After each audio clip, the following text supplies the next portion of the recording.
नमस्कार, ये आकाशवाणी है। अभी आप रईनोमी से समाचार सुनेंगे।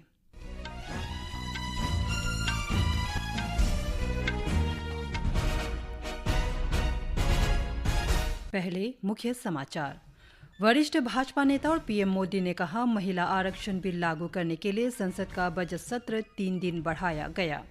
अरुणाचल प्रदेश में आज गालो जनजाति का प्रमुख कृषि आधारित त्योहार मोपिन परंपरा और उल्लास के साथ मनाया जा रहा है। ईरान में फंसे 345 भारतीय मछुआरे आर्मेनिया के रास्ते चेन्नई लौटे। सरकार ने कहा, भारत ईरान सहित 40 देशों से कच्चा तेल आयात कर रहा है। ईरान से कच्चे तेल के भुगतान में आ रही बाधाओं की खबरों को गलत बताया। अमेरिका के राष्ट्रपति डोनाल्ड ट्रंप ने ईरान को होर्मुज जलदमरू मध्य खोलने के लिए 48 घंटे का अल्टीमेटम दिया। दुनिया भर में मनाया जा रहा है आज ईस्टर। भारतीय एथलेटिक्स मुरली श्रीशंकर ने 8.15 मीटर की छलांग के साथ भारतीय एथलेटिक्स श्रृंखला में शानदार शुरुआत की। अब समाचार विस्तार से। प्रधानमंत्री और भाजपा के वरिष्ठ नेता नरेंद्र मोदी ने कहा है कि लोकसभा और राज्य विधानसभाओं में महिलाओं को 33% आरक्षण देने वाले 2023 में पारित कानून को 2029 से लागू करवाने के लिए संसद का बजट सत्र 3 दिन बढ़ा दिया गया है। केरलम के तिरुवल्ला में एक चुनावी रैली में प्रधानमंत्री मोदी ने कहा कि बजट सत्र 16, 17 और 18 अप्रैल को फिर आयोजित होगा। प्रधानमंत्री ने कुछ राज्यों में जनसंख्या घटने पर सीटें कम होने के अफवाह पर भी बात कही। उन्होंने कहा कि सरकार ये सुनिश्चित करेगी कि केरल, तमिलनाडु, कर्नाटक, आंध्र प्रदेश, गोवा और तेलंगाना में लोकसभा सीट की संख्या में कोई कमी न हो। उन्होंने कहा कि जिन राज्यों ने जनसंख्या नियंत्रण में अच्छा प्रदर्शन किया है, उनके बारे में झूठी जानकारी फैलाई जा रही है कि जनसंख्या घटने पर वहां सीटें भी कम हो जाएगी। प्रधानमंत्री ने सभी दलों से महिला सशक्तिकरण से जुड़े इस मुद्दे का पूर्ण समर्थन करने का भी आग्रह किया। साथ ही ये भी कहा कि महिला प्रतिनिधियों की संख्या बढ़ाने की आवश्यकता को ध्यान में रखते हुए नारी शक्ति वंदन कानून में संशोधन भी किए जाएंगे। अरुणाचल प्रदेश में आज गालो जनजाति का प्रमुख कृषि आधारित त्योहार मोपिन परंपरा और उल्लास के साथ मनाया जा रहा है। राज्यपाल लेफ्टिनेंट जनरल रिटायर्ड केटी परनायक, मुख्यमंत्री पेमा खांडू, उप मुख्यमंत्री चाउना मैन और केंद्रीय मंत्री किरण रिजिजू ने प्रदेशवासियों को मोपिन की शुभकामनाएं दी।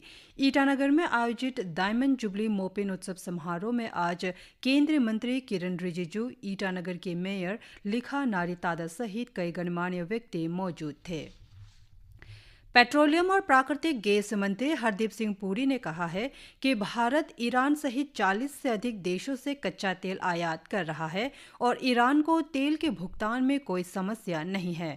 हरदीप पुरी ने सोशल मीडिया पोस्ट में इन दावों का खंडन किया कि भुगतान से जुड़ी दिक्कतों के कारण एक जहाज को चीन की ओर मोड़ दिया गया था। श्री पुरी ने कहा कि देश की रिफाइनरियों ने ईरान सहित कई देशों से कच्चा तेल आ रहा है और संचालन या व्यवसायिक कारणों से जहाज अपना मार्ग बदलते हैं। श्री पुरी ने यह भी कहा कि तेल कंपनियों के पास अलग अलग देशों से कच्चे तेल के आयात का अधिकार है।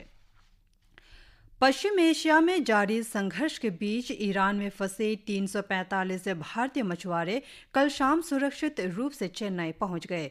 इन्हें आर्मेनिया के रास्ते भारत लाया गया। विदेश मंत्रालय के अनुसार संघर्ष प्रभावित क्षेत्र में भारतीय नागरिकों की सुरक्षा सुनिश्चित करने के प्रयासों के तहत ये अभियान चलाया गया। विदेश मंत्री ने मछुआरों की वापसी में सहयोग देने के लिए आर्मेनिया सरकार के प्रति आभार भी व्यक्त किया। आर्मेनिया ईरान में फंसे भारतीय नागरिकों की निकासी में लगातार सहयोग कर रहा है। मंत्रालय के अनुसार अब तक 1200 से अधिक भारतीय नागरिकों को ईरान से सुरक्षित निकाला जा चुका है, जिनमें से 996 लोग आर्मेनिया पहुंचे हैं। अमेरिका के राष्ट्रपति डोनाल्ड ट्रंप ने ईरान को होर्मुज जलदमरू मध्य खोलने के लिए 48 घंटे का अल्टीमेटम दिया है।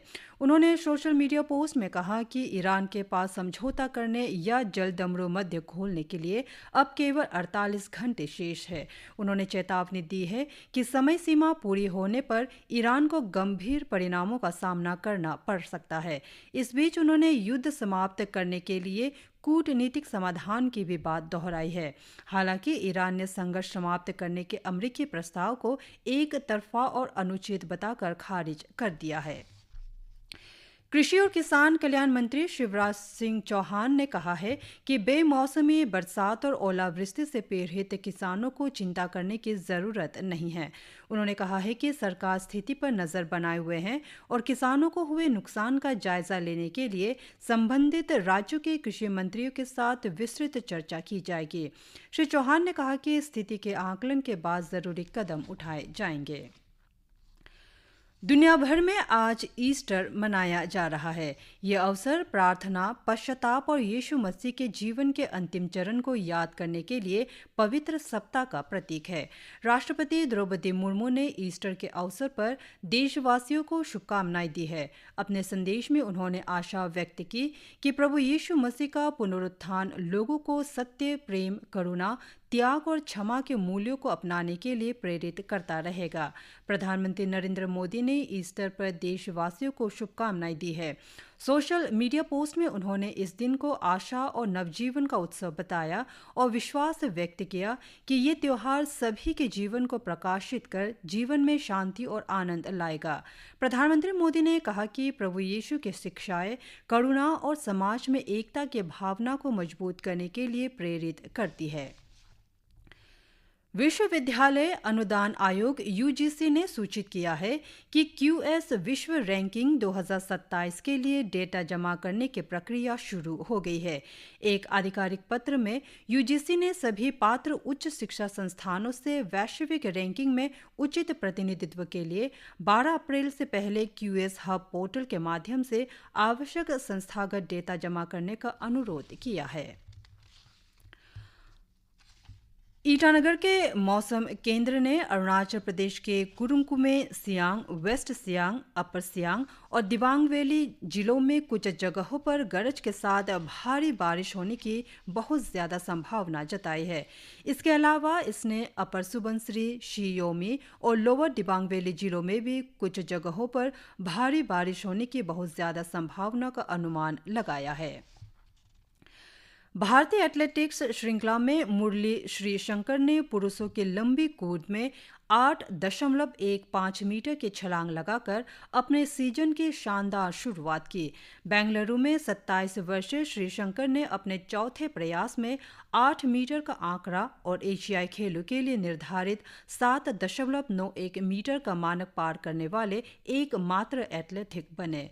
पुरुषों की ट्रिपल जंप में पूर्व एशियाई चैंपियन अब्दुल्ला अबू बकर ने 16.82 मीटर की छलांग लगाकर पहला स्थान हासिल किया। पेरिस ओलंपिक खेलों में भारत का प्रतिनिधित्व करने वाले सर्वेश कुसारे ने 2.23 मीटर की छलांग लगाकर पुरुषों की ऊंची कूद में जीत हासिल की। बरानिका एलंगोवन ने महिला पोल वॉल्ट में शानदार प्रदर्शन किया, जबकि एनसी सोजान ने शैली सिंह को महज 2 सेंटीमीटर के अंतर से हराकर महिला लंबी कूद का खिताब अपने नाम किया।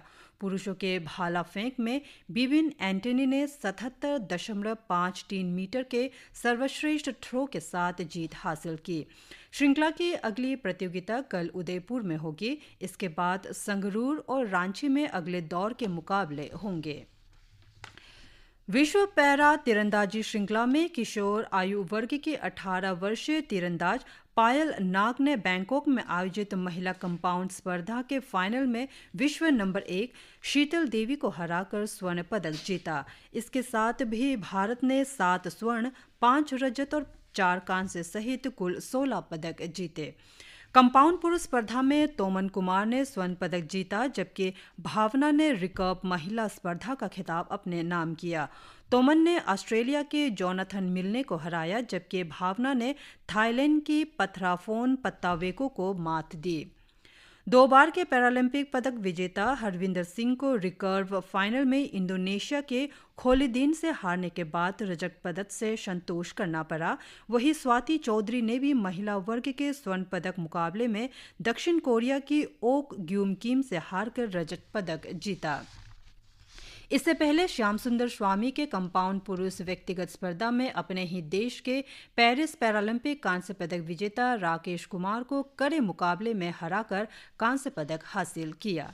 इसके साथ ये समाचार बुलेटिन समाप्त हुए। नमस्कार।